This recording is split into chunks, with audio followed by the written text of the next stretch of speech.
Okay, artists, today we are going to be starting our Tiki project, and we want our Tiki design to be symmetrical. So before we even start drawing, we're going to prepare our paper to help us make sure it's symmetrical. So the first thing we're going to do is fold our paper in half vertically, and we're going to aim for our best to match up the corners to help us make sure that it's nice and even. After you fold your paper in half vertically, you're going to fold it in half again, horizontally. Remember, try your best to get the edges to be equal and even, and use your fingernail to help you push them down. And then we're going to do it one more time horizontally. It's going to be a little bit thicker now, so you're going to really have to push down with the edges of your fingers. And if you folded it correctly, you should have 4 rectangles on each side and a line down the center. And this is going to help us when we draw our Tiki.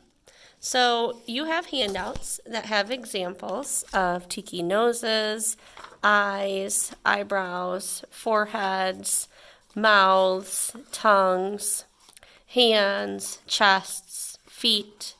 And there's another page that kind of shows you how to lay out your design based on those 8 rectangles. You may come up with any design you wish, but the goal is to be symmetrical. So whatever you draw on the left side should be the same on the right. It should create symmetry. Whatever your nose shape looks like on the left should be the same on the right. Eyes on the left are the same on the right. Mouth should be even. When you start adding those foreheads and arm designs, everything should be even so it creates symmetry. I would recommend starting with the Tiki nose because that's going to be in the middle of your paper. And we don't want our nose to be on the top too. We want it to start on the second row. And it can end up on the third row a bit. It's probably a good idea to let it come down a little bit. And you can do any nose shape that you want. You can use these noses as reference, or you can come up with your own. I think I'm going to use this one as reference. So if I'm starting on the second row, I know I want it to be in the center.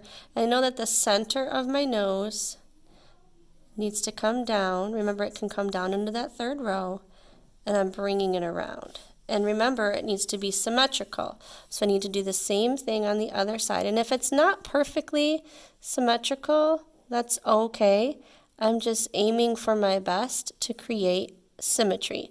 And I'm using the lines in my folded paper to help. So I've got my nose. Now I can move on and I can choose some eyes. The eyes you're going to want up towards the top. You can leave room though for your forehead shape. They can be any eyes that you want. I'm also going to be using these examples as well. And once again, use your center line to help. Wherever you start is where you should end. Your eyes can come down past that line to help you know where your center is. So if I'm going to do this eye, I'm going to start on the middle. I'm coming around. And I'm going to want to try to do the same thing on this side. And if it's not perfectly symmetrical, that's okay. Just aim for your best.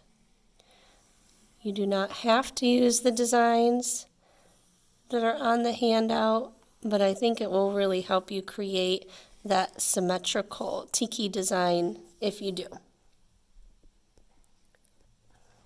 After you've got the nose and the eyes, you can move on to the eyebrows. The eyebrows are going to go right at the top. Remember, you also have a forehead to do.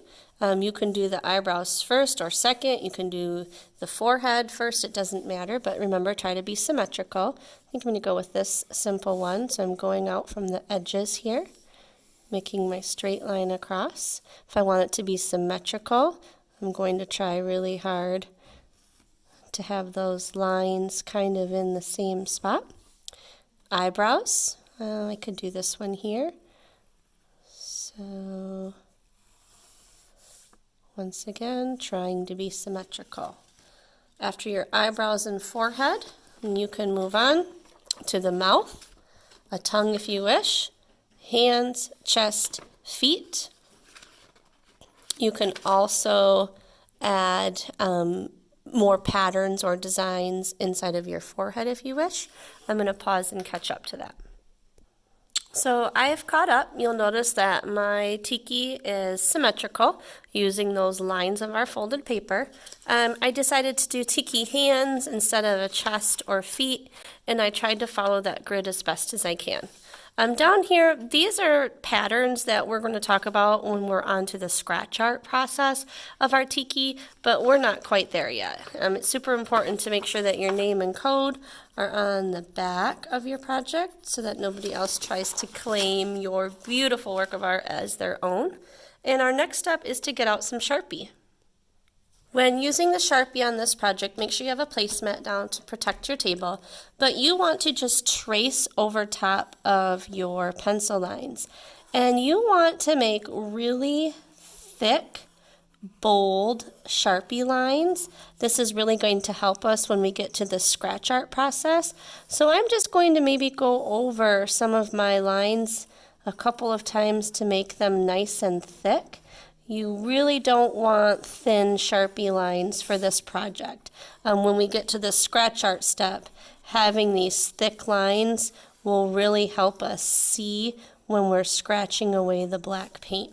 So I'm going to continue outlining my whole tiki with nice thick Sharpie lines. When you have finished going over your pencil lines with Sharpie, you should have nice thick lines and all of your pencil lines should be covered. If you can still see some of your pencil lines, you can erase, or you can try to make sure that your Sharpie goes back over top of them. And that's the final step for drawing out your tiki.